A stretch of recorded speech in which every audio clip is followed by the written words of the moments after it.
আসসালামু আলাইকুম। আয়ান কুকিং স্টুডিওতে আপনাদের সবাইকে স্বাগত জানাচ্ছি।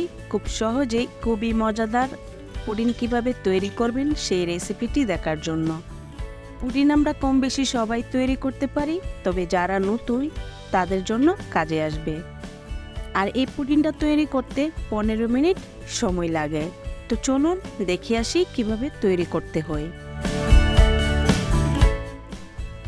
প্রথমে আমি যেটার মধ্যে পুডিংটা তৈরি করব সেটার মধ্যে ক্যারামেলটা তৈরি করে নেব। এখানে 2 টেবিল চামচ চিনি দিয়ে দিচ্ছি, দিয়ে কোনো প্রকার পানি অ্যাড করব না। এভাবেই আমি ক্যারামেলটা তৈরি করে নিচ্ছি। ক্যারামেলের কালারটা দেখতে পাচ্ছেন, এরকম হলেই কিন্তু আমি নামিয়ে নিব।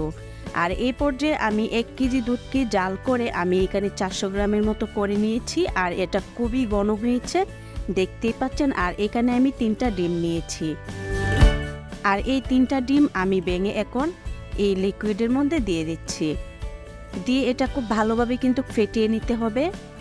আপনারা চাইলে এটা আলাদা কোনো পাত্রে ডিমগুলো ফেটিয়ে নিতে পারেন। আমি একসাথেই দিয়ে দিচ্ছি, দিয়ে এখন খুব ভালোভাবে হ্যান্ড উইক্স দিয়ে ফেটিয়ে নিচ্ছি।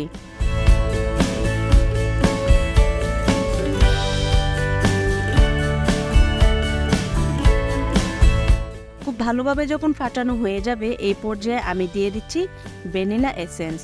আপনারা চাইলে এখানে এলাচ গুঁড়াটাও ইউজ করতে পারেন।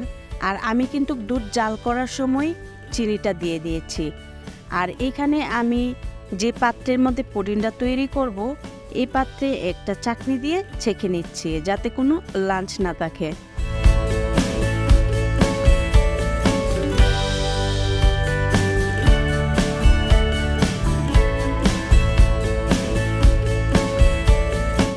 দেখতে পাচ্ছেন অনেকটাই লাঞ্চ বেরিয়েছে। আর এখন আমি যে পাত্রে বসাবো সেই পাত্রের মধ্যে অল্প করে পানি দিয়ে দিচ্ছি।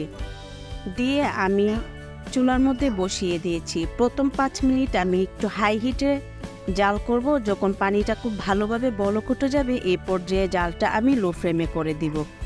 এভাবে কিন্তু 15 থেকে 20 মিনিটে পুডিংটা সেট হয়ে যাবে।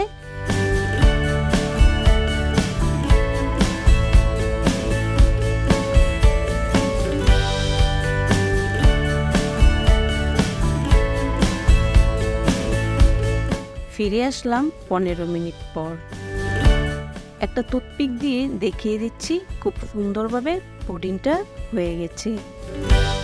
এই পর্যায়ে চুলাটা অফ করে দেব আর কিছুক্ষণ এভাবেই রেখে দেব। পুডিংটা যখন ঠান্ডা হয়ে যাবে সাইড দিয়ে চাকু দিয়ে এভাবে চাড়িয়ে নিচ্ছি, যেন খুব সুন্দরভাবে খুলে আসে। আর এই তো তৈরি হয়ে গেল খুবই মজাদার, খুব সহজেই পুডিং। আপনারা চাইলে এভাবে ট্রাই করতে পারেন।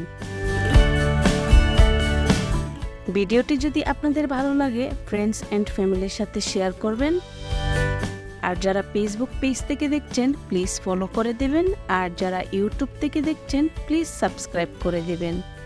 লাইক কমেন্ট শেয়ার করতে বলবেন না। আর হ্যাঁ, আপনাদের সুবিধার্থে আমি একটু কেটে দেখিয়ে দিচ্ছি ভিতরটা কেমন হয়েছে। ভিতরটাও কিন্তু খুবই সফট হয়েছিল, কোনো লাঞ্চ ছিল না, খুবই সফট।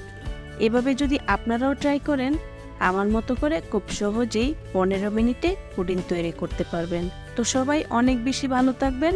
আল্লাহ হাফেজ।